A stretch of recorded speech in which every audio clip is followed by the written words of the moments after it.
Hi, in front of me is UMIDIGI F2 and today I want to show you how to set up your lock screen. First thing you need to do is tap Settings, then scroll down, choose Security and click on Screen Lock. Now you have to choose one of the options: swipe, pattern, PIN or password. I will go with pattern. Then draw your pattern, click Next, draw it again and confirm.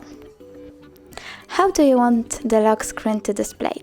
Choose one of the options. I will choose Don't Show Notifications at All and click Done. Now after you turn off your screen and turn it on again, pattern will be required. Thanks so much for watching. If you enjoyed this video, leave a thumbs up, comment and subscribe. Bye!